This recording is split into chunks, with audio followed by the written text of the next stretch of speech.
નમસ્કાર કિસાન મિત્રો, હું છું ગોવિંદ સર. આજનો પૂરેપૂરો જે કાંઈ પણ વાતચીત અને આપણો સંવાદ રહેશે ને એ ફક્ત ને ફક્ત માનવી મગફળી વિશે હશે. બરાબર, પણ બહુ દમદાર હશે, અનુભવ અને પ્રેક્ટિકલ સાયન્સ સાથે હશે. બરાબર. જય માતાજી, હર હર મહાદેવ, જય દ્વારિકાધીશ, બાપા સીતારામ. જે પણ ભગવાનને તમે માનતા હોય એના પ્રણામ. હવે માનવી છે ને મિત્રો, સૌરાષ્ટ્રની અંદર બહુ મોટે પાયે ઉપયોગમાં લેવાતો પાક છે અને આની ઉપર ઘણા બધાની રોજીરોટી નિર્ભર છે. મિત્રો, વિડીયો લાંબો થશે પણ બહુ ધ્યાનથી સમજજો. આજે હું તમને જે કહેવા જઈ રહ્યો છું એ બહુ મહત્વના ટોપિક છે. આજ સુધી શાયદ તમને કોઈએ નહીં કીધું હોય. ઘણી બધી વસ્તુ તમને ખબર હશે પણ ઘણી એવી વસ્તુ હશે જે નહીં ખબર હોય, જે હું આજ તમને કહેવા જઈ રહ્યો છું. આ અનુભવ અને બહુ ઊંડાણપૂર્વક અભ્યાસ કરીને તમને કહું છું. આપણે જે કંઈ પણ પાક વાવતા હોય ને, જો પહેલા તો હંમેશા યાદ રાખજો, ધર્મ સાથે જોડાયેલું રહેવું પડશે. ધર્મ એટલે તમે જ્યારે પણ માનવી વાવો ત્યારે પહેલા પૂજન કરવાનું છે માં ધરતીનું. બહુ ધ્યાનથી સમજજો. આનાથી બહુ ફાયદા છે. અમારા દાદાએ કીધેલી વસ્તુ છે મને, અને અમે પરંપરાગત આ વસ્તુ કરતા આવી છે. બહુ ધ્યાનથી સમજજો. પાક ને દવાની તો પછી, પણ જ્યાં સદગુરુના આશીર્વાદ ન હોય ને ત્યાં કોઈનો બેડો પાર ના થાય. એટલે એને સાથે રાખવાના છે, એનો ભાગ કાઢવાનો છે. પહેલી વહેલી મારો તમને જે મુદ્દો કહેવાનો છે એ આ છે કે જ્યારે પણ તમે જે નક્ષત્ર ચોગડિયામાં બધું જોઈને તમને ખ્યાલ જ છે, એ બધું જોવાનું. અને જ્યારે પણ તમે વાવો ત્યારે હંમેશા ભગવાનનો ભાગ કાઢવાનો ઈમાનદારીથી નક્કી કરવાનો. જેને તમે ભગવાનને માનતા હોય, પિતૃને માનતા હોય, માતાજીને માનતા હોય, દેવી દેવતાઓને જેને માનતા હોય ને, આપણે કોઈની સાથે વાંધો નથી. ભગવાન બધી જગ્યાએ છે અને એક જ છે. બરાબર. મુહૂર્ત કરવું જરૂરી છે. ધરતી માતાને કંકુ ચાંદલો કરવો જરૂરી છે. અગરબત્તી કરવી જરૂરી છે. દીવો કરવો જરૂરી છે. હું શું કામ આવું કહું છું? આ આપણું સાયન્સ છે, ધર્મ સાથે જોડાયેલું છે. અત્યાર સુધી તમે જેમ કરતા હોય મને કઈ વાંધો નહીં, પણ આ કરીને જુઓ. પહેલા આ કરવાનું છે. તમે કરીને તો જુઓ. હું અહીંયા જ છું. આપણે પછી છેલ્લે વાત કરશું કેટલો ફેર પડે છે. ધરતી છે એ હંમેશા જીવિત છે. એ માં છે. આખી દુનિયાનું ભરણ પોષણ અને પેટ સાચવે છે. બરાબર. તો એનું પૂજન થવું બહુ જરૂરી છે. અને એમાંય જો કુંવારી દીકરી હોય તમારા ઘરમાં કોઈ પણ, બરાબર છે, કુંવારી દીકરી, અને એમાંય 10 વર્ષ 11 વર્ષથી નીચે હોય ને, એ દીકરી સાથે કંકુ ચાંદલો અને શ્રીફળ, જો શ્રીફળ માં લક્ષ્મીનું પહેલે દિવસે નારિયેળ વધેરવું જરૂરી છે. 1 2 એનાથી કાંઈ ફેર નહીં પડે. તમે એક યા એક જોડ ગમે આ મુહૂર્ત કરવું જરૂરી છે. બરાબર. પેલા આપણે ગેઢાઓ છે ને, બળદને આવી રીતે પગે લાગી અને તિલક કરી, અને આ પરંપરા છે આપણી, આને ક્યારેય ભૂલાય નહીં. આ કરીને જુઓ મિત્રો. નાની નાની વસ્તુ છે, મારા દાદાએ મને ગિફ્ટ આપેલી છે. મુહૂર્ત કરવું જરૂરી છે. પછી બીજી ચર્ચા કરીએ. અને ત્યારે જ મનોમન ભાગ કાઢવાનો છે કે આમાંથી જે કંઈ પણ આવશે ને એ હું આટલો ભાગ, જે તમને ઈચ્છા થાય, ધર્મદામાં વાપરીશ. ત્યારે જ નક્કી કરવાનું. એટલે તમે સીધા ભગવાનને ભાગીદાર બનાવ્યા. માની લો કે કોઈક દ્વારકાધીશને માનતું હોય, હે ઠાકર, આજથી આ ભાગ તારો છે, આ માલ પણ તારો છે, આ સર્વશ્રેષ્ઠ બધું તારું છે, હું તો ફક્ત નિમિત્ત છું, હું મહેનત કરું છું, જાશે તો આબરૂ તમારી જાશે. આ રીતે તમારે નક્કી કરી અને પહેલું મુહૂર્ત કરવાનું છે. બરાબર. આ પહેલો મુદ્દો. બીજું આવે છે વેરાયટી. જો તમે જે કોઈ પણ મગફળીની આટલા વર્ષથી વાવતા હોય, વાવો, કઈ વાંધો નહીં, પણ બીજ છે ને એ મજબૂત જોઈએ. માઈક આંગલું જેવું તેવું બીજ ન આવે મિત્રો. આમાં તમે જો ખર્ચો નહીં કરો ને તો આખા વર્ષની મહેનત જશે. બીજ બહુ મહત્વનું છે. તમે ગમે એવું લઈ લો, ગમે એવા દાણા ન ચાલે મિત્રો. આની અંદર બહુ સટીક અને પરફેક્ટ ક્વોલિટી વાળું બીજ બિયારણ સિલેક્ટ કરવાનું. જે કંઈ પણ તમે જાત વાવતા હોય, આપણે એની સાથે કાંઈ મતલબ નથી. બધી સારી જ જાત છે. તમે જે અનુકૂળ આવે 90 થી 120 દિવસની લગભગ બધી જાત તૈયાર થઈ જાય. બરાબર. સારું બિયારણ A1 A ગ્રેડ ક્વોલિટીનું. કોઈ એમ કે ભાઈ આટલો ભાવ છે, 2 રૂપિયા વધુ આપીશ, મને ક્વોલિટી વાળા દાણા જોઈશે. આ પહેલો આગ્રહ રાખવાનો. નબળું બિયારણ નહીં, જે નબળું પહેલેથી છે એ ક્યાંથી તાકાતથી પછી છેલ્લે તમે તાકાત લગાવો, આ આપો ઓલું આપો. મિત્રો શરૂઆત જ તમે ખોટી કરી. કિસાન મિત્રો ખાસ ધ્યાન સમજજો, આ નાના નાના મુદ્દા છે, આપણે જોડાયેલા છે એનું મૂળ કારણ જ આ છે. બિયારણ બહુ સરસ મજાનું સારું અને મજબૂત દાણા વાળું એ ગ્રેડની ક્વોલિટી વાળું સિલેક્ટ કરવાનું. બરાબર. પછી આવે છે પટ આપવો. જો તમે આટલા વર્ષોથી તમે ખેતી કરતા હો છો, પટ આપવો બહુ જરૂરી છે. પણ આ જે કાંઈ પણ પટ આપશો એ મહિના સુધી જ તમને કામ આપશે. આ હકીકત છે. તમે એમ ભરોસો રાખતા હોય કે આપણે 3-4 મહિના સુધી આને કાંઈ વાંધો નહીં આવે, તો તમારી ભૂલ છે. આ જે કાંઈ પણ આપો છો એ 1 મહિના સુધી જ આની અસર રહેશે. કોઈ પણ દવા સસ્તી મોંઘી ગમે એ હોય, હા, સ્ટાન્ડર્ડ વસ્તુ વાપરવી એ આપણો હંમેશા આગ્રહ રહ્યો છે. બરાબર. પટ કેવી રીતે આપવો તમને ખબર છે, છતાંય ન ખબર હોય તો કહી દઉં. 1 મણ એટલે કે 20 કિલો શું લેવાનું છે હું ભલામણ કરીશ. બીજી તમે જે કોઈ પણ માર્કેટમાં મળતી હોય મને કઈ વાંધો નથી, તમે જે વાપરતા હોય વાપરી શકો. ધાનુકા કંપનીનું આવે છે, હું તમને નામ શીખે કહું, વિટાવેક્સ પાવર, એમાં 2 મોલિક્યુલ છે, એ પણ ચાલે. અથવા લિક્વિડમાં આવે છે જીએસપી કંપનીનું, સારામાં સારું છે, પીસીટી 410. બરાબર, લિક્વિડમાં આવે છે. હું એની વાત કરું છું. તમે જે કંઈ પણ લેતા હોય પણ થિયરી આવી રાખજો. પટ આપવો એમાં તમારે 20 કિલો દાણા લેવાના, 100 ml પાણી લેવાનું, 100 ml એની અંદર ભૂમિ ચાર્જર લિક્વિડ નાખવાનું. બરાબર, બહુ ધ્યાનથી સમજજો. પહેલો જ પટ બહુ વ્યવસ્થિત આપવાનો છે. ઉગાવો એક સરખો અને મજબૂત, તાકાતથી બહાર નીકળે. જે શરૂઆતમાં સુરા ને એ છેલ્લે સુધી સુરા હોય. બરાબર. અને પછી 100 ml આ જીએસપી બાજુમાં ફોટો દેખાય છે ને, એ 100 ml લેવાનો. બરાબર. આ 3 વસ્તુ થઈ. આની અંદર 3 ફોર્મ્યુલા છે, જે તમે વાંચશો એટલે આઈડિયા આવી જશે. જેની અંદર ફૂગ કંટ્રોલ પણ થશે, ઉગાવો પણ સરસ થશે.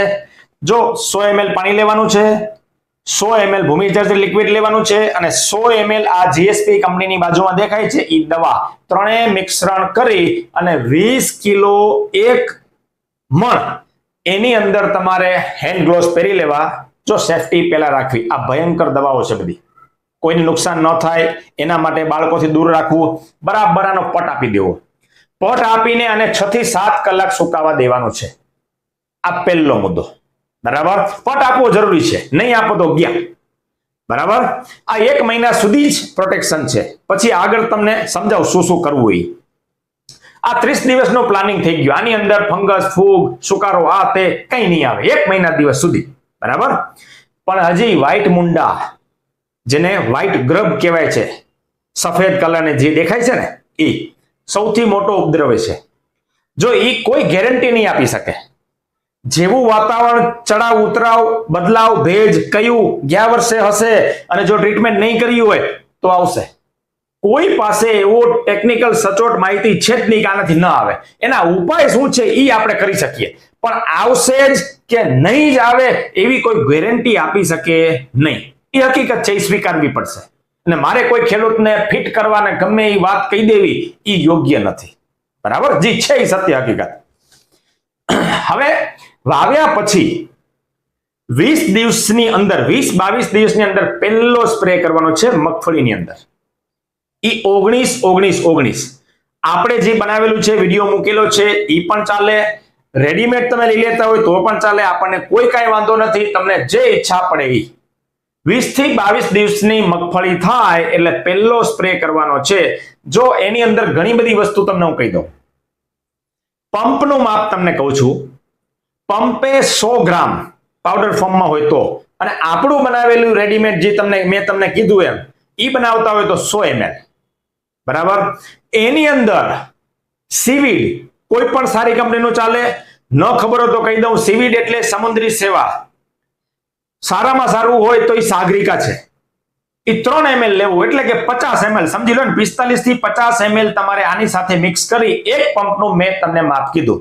હવે 200 લીટરનો કેરબો હોય અથવા 500 લીટરનો, જેટલું પાણી તમે જે છાંટતા હોય અથવા સ્પ્રેમાં ઉપયોગમાં આવતું હોય એ તમારે નક્કી ગણતરી કરી લેવી. બરાબર. હજી આની અંદર સ્ટીકર નાખવાનું ભૂલતા નહીં. મેં તમને કીધું એમ 4-in-1 સ્ટીકર છે. સૌથી સારામાં સારું, ઉત્તમમાં ઉત્તમ, બેસ્ટ ક્વોલિટીનું સ્ટીકર વગર એક પણ સ્પ્રે કરવાનો નથી. આ હકીકત છે, સ્પષ્ટ ખાસ સમજજો, આવી ભૂલ નથી કરવાની. સ્ટીકરની કિંમત કેટલી? બરાબર 0.3 ml, એટલે કે પંપે તમને 5 ml જ જોઈશે. 200 લીટર તો વધીને 60 ml જોઈએ. બરાબર 60 થી 70 ml, એનાથી વધારે નહીં જોઈએ. આ રીતે તમારે આખો પહેલો રાઉન્ડ 20-22 દિવસે સ્પ્રે કરવાનો છે. આનાથી શું થશે? વૃદ્ધિ સરસ મજાની થશે, એક સરખો આમ દેખાવો થશે, અને માઇક્રોન્યુટ્રનની જે કંઈ કમી છે એ પણ પૂરી થઈ જશે. સ્ટ્રેસ તણાવમાંથી દૂર પણ થશે, અને એનપીકે નાઇટ્રોજન, ફોસ્ફરસ અને પોટાશ ત્રણેય વસ્તુ આને મળી રહેશે. આ પહેલો ડોઝ છે. બરાબર, વિડીયો લાંબો થશે, ધ્યાનથી સમજજો. પછી આવે છે બીજો રાઉન્ડ. બીજો રાઉન્ડ અને ત્રીજો રાઉન્ડ છે ને બહુ મહત્વના છે. જો ઘણા બધા અહીંયા ભૂલ કરે છે. હવે અહીંયા ફૂલ આવવાની અવસ્થા છે, 28 થી 32 દિવસની આડે ગાળે ફૂલ આવવાની અવસ્થા થાય ત્યારે એને તમારે એવો ખોરાક આપવો પડશે. કયો? તો કે 1261. રેડીમેડ લ્યો તોય વાંધો નહીં, 100 ગ્રામ નાખવાનું પંપે. એની સાથે માઇક્રોન્યુટ્રન પંપે 25 ગ્રામ પાવડર ફોર્મમાં જે આવે છે. બરાબર, અને સ્ટીકર તો ભૂલવાનું નથી જ, સ્ટીકર નાખવું અતિ આવશ્યક છે, 5 ml પંપે. બરાબર, આ 30 થી 35 યા 32 દિવસની આડે ગાળે બીજો રાઉન્ડ તમારે સ્પ્રે કરવાનો છે. સ્ટીકર વગર સ્પ્રે કરવાનો નથી. સ્ટીકર બહુ જરૂરી છે. પાન ઉપર ફેલાવવો, છેક છોડની અંદર ઉતારવું, ટ્રાન્સલેમિનાર પાનની ઉપર નીચે કમ્પ્લીટ ખાતરને છેલ્લે સુધી પકડી રાખવું, ચોમાસામાં તો ખાસ. કારણ કે સ્ટીકર, સ્પ્રેડર, પ્રેનિટેટર અને એક્ટિવેટર 4 વસ્તુ આવે છે. એ સ્ટીકરની વાત છે. બરાબર, આ બીજો રાઉન્ડ થયો. 1261 100 ગ્રામ પંપે, અથવા લિક્વિડ હોય તો 100 ml, અને 25 ગ્રામ માઇક્રોન્યુટ્રન એની સાથે સ્ટીકર. હવે બરાબર 8 દિવસ પછી, આજી સ્પ્રે થયો ને બરાબર 8 દિવસ પછી તમારે પાછો બીજો 1261 નો રાઉન્ડ લેવાનો છે. પણ 1261 100 ગ્રામ અથવા 100 ml એ તો ખરું જ, સ્ટીકર 5 ml પંપે એ તો ખરું જ, પણ અહીંયા તમારે આપણે જે બનાવેલું એમિનો એસિડ છે એ સાથે લેવાનું છે. 70 થી 80 ml. 100 ml લેશો તોય વાંધો નથી, કોઈ નુકસાન નથી. શું કામ? અહીંયા પ્રોટીનની જરૂર પડશે, કારણ કે બરાબર નીચે સૂયા બેસવાની શરૂઆત થશે, તો એને પ્રોટીનની જરૂર પડે. પ્રોટીન તમે રેડીમેડ આપશો સોયાબીન દ્વારા, બરાબર, અથવા રેડીમેડ તમે લઈ લેતા હો તો 1 ગ્રામ તમારે જે કઈ પ્રોટીન આવતું છે, એમિનો એસિડ પાવડર ફોર્મમાં કોઈ પણ આવતું હોય, સારી કંપનીનો તમે લઈ શકો, આપણને કોઈ વાંધો નથી. એ 15 ગ્રામ નાખવાનું પંપે તો પણ ચાલશે. બરાબર, એ તમારે નક્કી કરવાનું છે. આ થયો ત્રીજો રાઉન્ડ. બરાબર, કારણ કે અહીંયા ફોસ્ફરસની સૌથી વધારે જરૂર પડશે. જેટલું તમે ફોસ્ફરસ આપશો એટલા સૂયા બરાબર મજબૂત બેસે. આ બહુ સાયન્સ તમને સમજાવું છું, ભૂલ કરવાની નથી. સૌથી વધારે જો ડીએપી તમે નથી નાખ્યું ને, તો ડીએપી ની પૂર્તિ કરવા માટે ઉપરથી આ સ્પ્રે કરવો જરૂરી છે. કયો? 1261 100 ગ્રામ અથવા 100 ml આપણું લેતા હોય તો એની સાથે 70 થી 80 ml કયું લેવાનું છે? એમિનો એસિડ આપણે જે તૈયાર કરીને બનાવી છે ઈ, અથવા રેડીમેડ લેવું હોય તો 15 ગ્રામ પંપે. રાઈટ, પછી તમારે આની અંદર સ્ટીકર નાખવાનું છે. આ ત્રીજો રાઉન્ડ થયો. હવે સમજો, તમે જે મુંડા માટે, વ્હાઇટ ગ્રબ માટે, અથવા એક અળસિયા જેવી ઈયળ આવે જે હોલ પાડી નાખે, બરાબર, દાણાની અંદર, ઈ 30 દિવસ પછી શરૂઆત થાય. નેમેટોડ પણ હોઈ શકે, ઈ અળસિયા જેવી જીવત છે ઈ પણ હોઈ શકે, અને વ્હાઇટ ગ્રબ મુંડા ઈ પણ હોઈ શકે. હવે આની ટ્રીટમેન્ટ કરવાની છે ફરજિયાત. જો આની અંદર ઈપીએન થી બેસ્ટ રિઝલ્ટ કોઈ નહીં આપી શકે. બીજી કોઈ મને નથી લાગતું કોઈ દવાની જરૂર હોય. આ દવા તમે અંદર ડ્રેન્ચિંગ કરવાનું છે. આ કેવો જુગાડ તમારે કરવો એ તમારે નક્કી કરી લેવાનું. બરાબર, નીચે થડમાં નીચે મૂળિયા હોય ને ત્યાં તમારે નાખવાનું છે. 1 એકરે 1 કિલો. હું જે કંપની કહું છું એ સસ્તામાં સસ્તું ઈપીએન અને બહુ સ્ટાન્ડર્ડ અને બ્રાન્ડેડ કંપની છે. તમને આજુબાજુમાં ક્યાંયથી એડવાન્સમાં લઈ લેવાનો, ન હોય તો એને કે મગાવી દે. કિલોનો ભાવ 400 થી 450 કે 500 રૂપિયા ભાવ છે 1 કિલો. 1 એકરે 1 કિલો જ જોઈશે. આનો ડોઝ છે. વધારે જાય તો કોઈ નુકસાન નથી. કોઈ એમ કે આપણે ખમતી દરજી કાંઈ ફેર નહીં પડે, 2 કિલો ચલાવો કોઈ વાંધો નહીં. ઈપીએન બેક્ટેરિયા છે. બરાબર, નેમેટોડ પણ કંટ્રોલ કરશે, વ્હાઇટ ગ્રબ પણ કંટ્રોલ કરશે, અને ઓલી અળસિયા જેવી જીવાત છે જે કોરી ખાય છે, ડંખ મારે છે, એને પણ કંટ્રોલ કરશે. આ એક જ વાર ડ્રેન્ચિંગ કરવાનું છે મહિના પછી. બરાબર, તમારા જે શેડ્યુલમાં આવતું હોય નીચે જો મૂળિયામાં આપવાનું છે આ. બરાબર, આની સાથે પણ સ્ટીકર નાખવું અતિ આવશ્યક છે. સ્ટીકર નાખશો એટલે જલ્દી ફેલાશે ને ટોટલ એરિયામાં પહોંચી જશે. બહુ જરૂરી છે. નાની વસ્તુ છે પણ કરવી પડશે, કરીને જુઓ. બરાબર, હવે આવે છે આના પછી, એટલે કે 45 દિવસની આડેગડે થાય ને, 45 થી 50 દિવસ, ત્યારે તમારે આપણે કીધું છે એમ 05234 નો સ્પ્રે કરી શકો 100 ml અને સ્ટીકર, અથવા હજી કોઈ એમ કે ના સર મારે પાવડર ફોર્મમાં લેવું છે રેડીમેડ, નો પ્રોબ્લેમ, 100 ગ્રામ પંપે લઈ શકો. આ વસ્તુ થઈ તમને તમામે તમામ માહિતી માનવીની અંદર સારા ઉત્પાદનની અંદર સુયા બેસાડવા માટે, નેમેટોડને કંટ્રોલ કરવા માટે, અથવા વ્હાઇટ ગ્રબને કંટ્રોલ કરવા માટે, અથવા ફંગસને કંટ્રોલ કરવા માટે, આ શરૂઆતનો પટ આપવા માટે તમામ વસ્તુ મેં તમને બેઝિક ઇન્ફોર્મેશન આપી. આવી વસ્તુ કરશો ડેફિનેટલી તમારા મગફળીમાં ઘણું સારું ઉત્પાદન આવશે. ઉત્પાદન આવશે એટલે કઈ ડબલ નહીં થઈ જાય. હા, કોઈ ગલતફહેમીમાં રહેવું નહીં. જે એનો ઉતારો ને જે કઈ આવતું હોય જમીનને આધારિત છે. જો હું તમને એ પણ કહી દઉં, પહેલો જે વરસાદ છે બરાબર, એ માની લો કે ઓછો થયો તો ઉગાવામાં ફેર પડશે. એ તમારા મારા હાથમાં છે જ નહીં. બરાબર, જો બરાબર વરસાદ થયો, નીચે ભેજ જમીનની અંદર, તો જોરદાર સોલિડ ઉત્પાદન આવશે. શું કામ? શરૂઆત કેવી થઈ છે એના ઉપર આખો પાક આધાર રાખે છે. બરાબર, આ મેં તમને જે માહિતી કીધી એ બહુ સટીક અને બહુ વ્યવસ્થિત છે.